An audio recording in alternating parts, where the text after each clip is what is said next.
हम रखेंगे आपको हर खबर से बाखबर। बाखबर रहने के लिए हमारा यूट्यूब चैनल सब्सक्राइब करें और फेसबुक पेज लाइक करें और विजिट कीजिए www.dekhterहो.tv। ਅੱਜ ਸਵੇਰੇ ਜਨਰਲ ਬਾਜਵਾ ਸਾਹਿਬ ਆਏ ਔਰ ਮੇਰੀ ਇੱਕ ਫਿਲਾਸਫੀ ਹੈ ਕਿ ਤਿਨਕੇ ਨਾਲੋਂ ਹਲਕੀ ਹੁੰਦੀ ਹੈ ਰੂਈ, ਰੂਈ ਨਾਲੋਂ ਹਲਕਾ ਮੰਗਣ ਵਾਲਾ ਆਦਮੀ। ਬਿਨ ਮੰਗੇ ਮੋਤੀ ਮਿਲਦੇ ਆ, ਮੰਗ ਕੇ ਭੀਖ ਨਹੀਂ ਮਿਲਦੀ। ਤੇ ਇਹ ਜਿਹੜਾ ਬਿਨ ਮੰਗੇ ਮੋਤੀ ਮਿਲਦੇ ਆ, ਇਹਦਾ ਮੈਂ ਤੁਹਾਨੂੰ ਉਦਾਹਰਣ ਦੇਣਾ ਚਾਹਨਾ। ਅੱਜ ਜਨਰਲ ਬਾਜਵਾ ਮੇਰੇ ਕੋਲ ਆਏ ਤੇ ਮੈਨੂੰ ਕਹਿਣ ਲੱਗੇ ਕਿ ਜਦੋਂ ਬਾਬਾ ਜੀ ਦਾ 550ਵਾਂ ਬਾਬਾ ਨਾਨਕ ਦਾ 550ਵਾਂ ਗੁਰਪੁਰਬ ਜਨਮ ਦਿਨ ਤੁਸੀਂ ਮਨਾਓਗੇ ਤੇ ਅਸੀਂ ਕਰਤਾਰਪੁਰ ਵਾਲਾ ਲਾਂਘਾ ਖੋਲਣ ਦੀ ਸੋਚ ਰਹੇ। ਹੁਣ ਦੱਸੋ, ਕਾਇਨਾਤ ਮਿਲ ਸਭ ਕੁਝ ਹੀ ਮਿਲ ਗਿਆ, ਮਤਲਬ ਇਸ ਇੱਕ ਲਾਈਨ ਦੇ ਵਿੱਚ ਇੰਨਾ ਕੁਝ ਉਹ ਮੈਨੂੰ ਦੇ ਗਏ। ਤੇ ਮੈਨੂੰ ਕਹਿੰਦੇ, ਮੈਂ ਕਿਹਾ ਜੀ ਮੈਂ ਤਾਂ ਸੋਚ ਰਿਹਾ ਸੀਗਾ ਵੀ ਚੀਫ ਮਿਨਿਸਟਰ ਸਾਹਿਬ ਨੂੰ ਇੱਥੇ ਖਾਨ ਸਾਹਿਬ ਦੇ ਕੋਲ ਲਿਆਵਾਂਗਾ ਤੇ ਨਨਕਾਣਾ ਸਾਹਿਬ ਤੋਂ ਅਸੀਂ ਆਪਣੀ ਯਾਤਰਾ ਸ਼ੁਰੂ ਕਰਾਂਗੇ।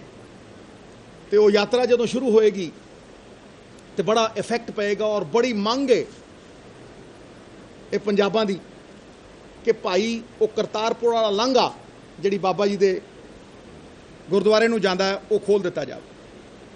ਉਹ ਦੋਨੋਂ ਹੀ ਗੱਲਾਂ ਅੱਜ ਬਗੈਰ ਕਹੇ ਬਗੈਰ ਮੰਗੇ ਜਨਰਲ ਸਾਹਿਬ ਨੇ ਜੱਫੀ ਪਾ ਕੇ ਮੇਰੇ ਨਾਲ ਕੀਤੀਆਂ। ਔਰ ਫਿਰ ਉਹਨਾਂ ਨੇ ਇੱਕ ਗੱਲ ਕਹੀ, ਵੀ ਵਾਂਟ ਪੀਸ। ਸੋ ਇਹ ਦਾਰੋਮਦਾਰ ਹੈ ਸਾਹਿਬ ਕਿ ਇੱਕ ਕਦਮ ਅਸੀਂ ਤੁਰੀਏ ਤੇ ਦੋ ਕਦਮ ਕੋਈ ਹੋਰ ਆਵੇ। ਕਦ ਤੱਕ ਅਸੀਂ ਲਾਲ ਸਮੁੰਦਰ 'ਚ ਤੈਰਾਂਗੇ? ਲਾਲ ਸਮੁੰਦਰ ਉਹ ਹੈ ਜਿੱਥੇ ਹਰ ਕੋਈ ਇੱਕ ਦੂਸਰੇ ਨੂੰ ਵੱਢਦਾ ਤੇ ਲਾਲ ਹੋਇਆ। ਇੱਕ ਨੀਲਾ ਸਮੁੰਦਰ ਬਣਾਈਏ ਜਿੱਥੇ ਸਭ ਦੇ ਤੈਰਨ ਦੀ ਥਾਂ ਹੋਵੇ। ਲੈਟ ਅਸ ਸਵਿਮ ਇਨ ਦ ਬਲੂ ਓਸ਼ਨ, ਲੈਟ ਅਸ ਸ਼ਨ ਦ ਰੈਡ ਓਸ਼ਨ।